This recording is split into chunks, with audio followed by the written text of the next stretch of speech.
Hey, good morning, everyone. Because of the school has been suspending for quite a long period of time, from this week onwards, we will be uploading some online self-study materials on the internet so that you can watch the videos, preview some of the important concepts, and do the homework in a better quality. And hopefully, school can be resumed as soon as possible so that we can catch up with the progress on schedule. Okay, so back to the theme today, quality of life.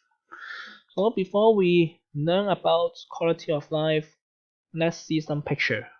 What's this? Face mask.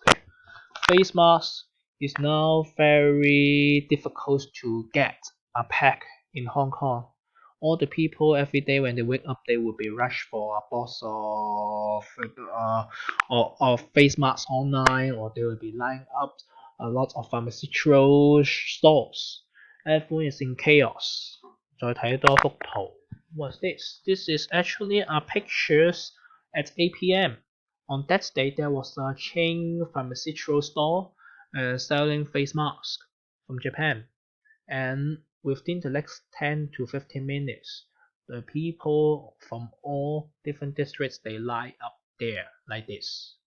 So if you are facing a situations of rushing for different kinds of materials, face masks, toilet paper, alcohol, well, how would you feel? One very practical question: if you are living in a conditions, living in a city like this, are you really happy with this?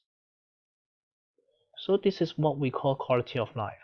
In simpler terms, quality of life means the people's degrees of satisfaction over their life. And for quality of life, this can be divided into two types. The first type is called material aspects, and then the other type is called non-material aspects. Material aspects means those items that can be solved by money. I'll give you some example. Clothing, food, transportation, housing, all of this, you can buy it by money. Without money, you cannot buy. And without those materials, you will feel inferior to your friends, or you will feel less convenience, or you may be feel hungry all the time. You may feel cold without proper clothing.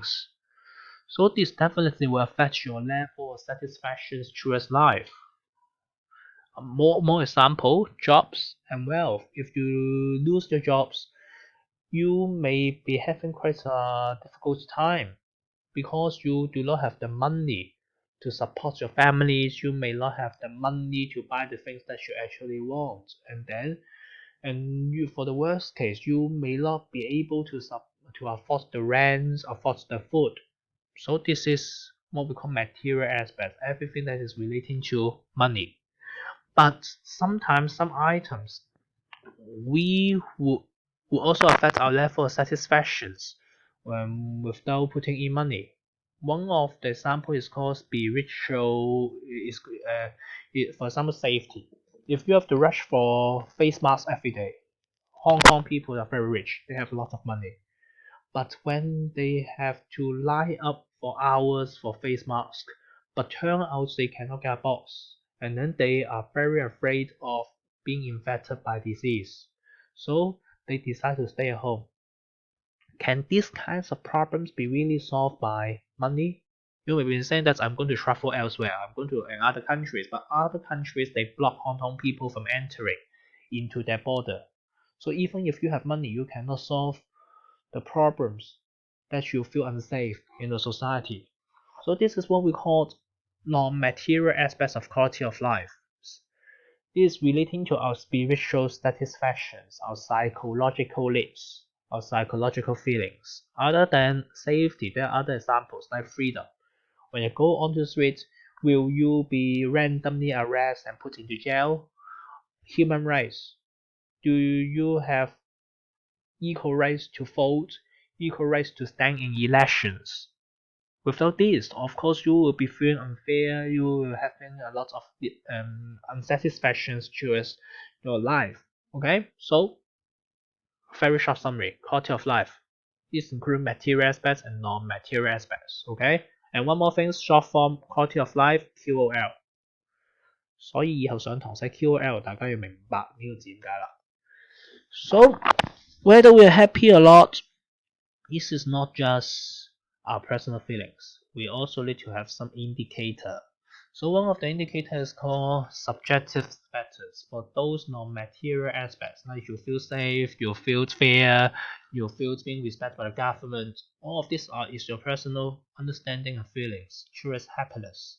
Okay, there's no measurements for that, or no commonly recognized measurements for that.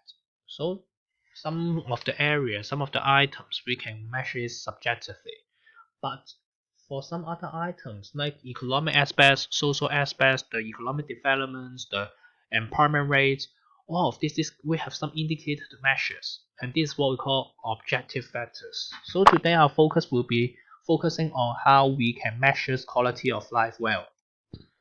So we will be looking at the economic perspective first. So what will be happening, what will affect us, affect our level of satisfaction from the economic perspective? One of the factors will be income level. How can we measure income level? One is by the median income. Median income means that the maybe I'll give you an example. Suppose there are 10 people living in one city. Some people are getting a high wages, $10,000 per month.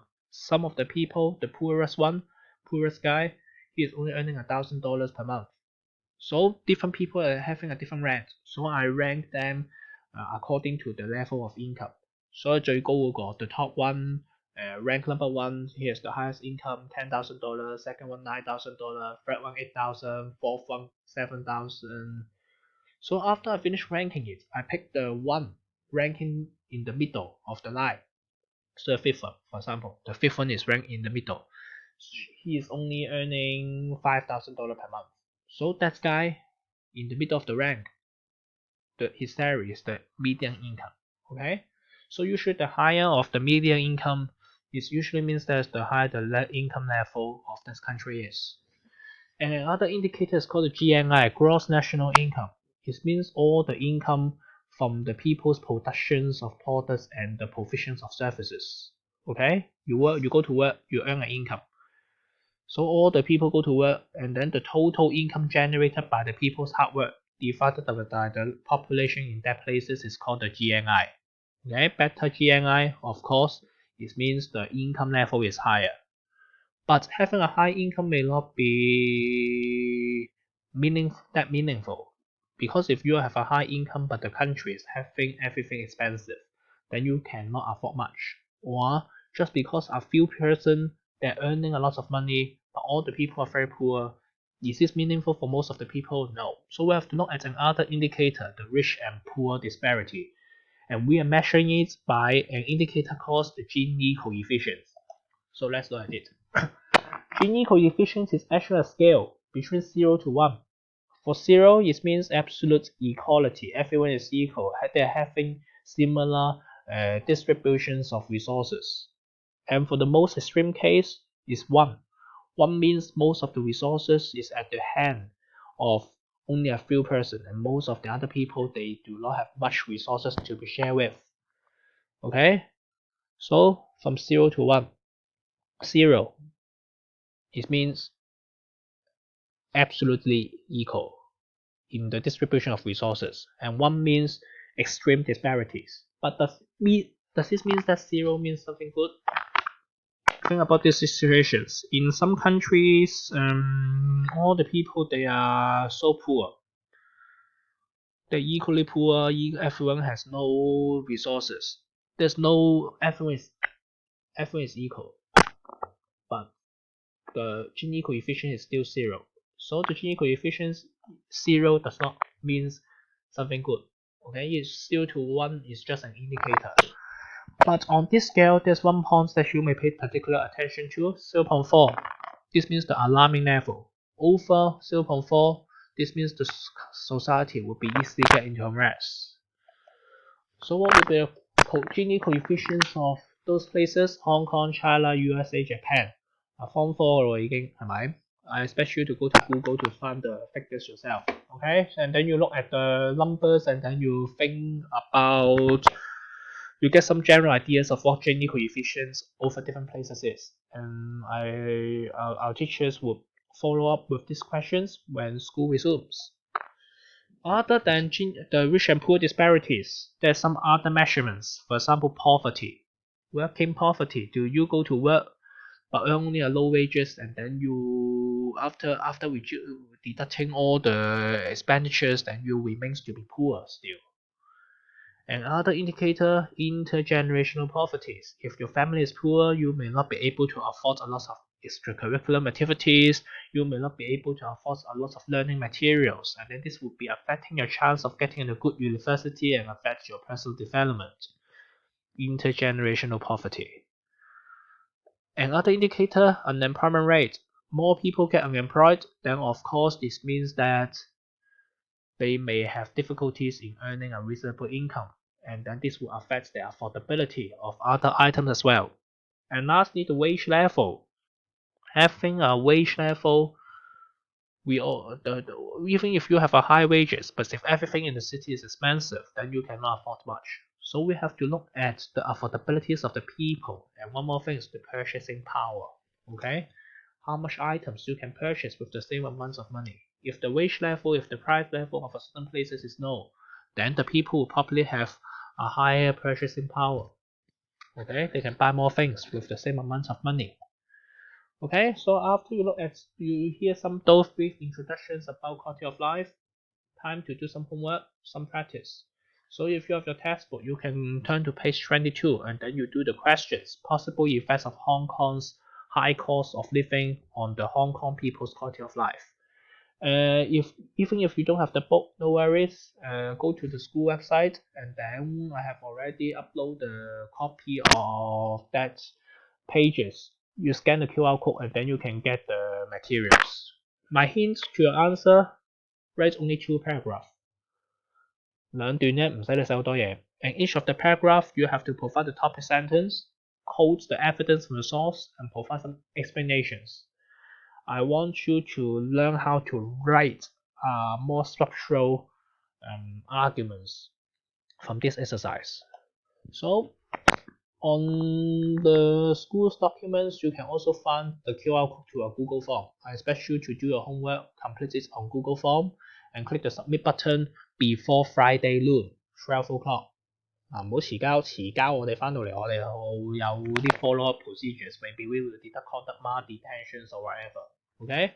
And I want you to develop a habit on every Friday during the suspension period before 12 o'clock. There will be one piece of homework that you have to submit on Google form. And usually on the same day, we will be having some analysis on YouTube, which will be sent to various WhatsApp group by a teacher. Okay, so quality of life, materials and non-material aspects, and then different indicators. You try to use back those concepts in your homework.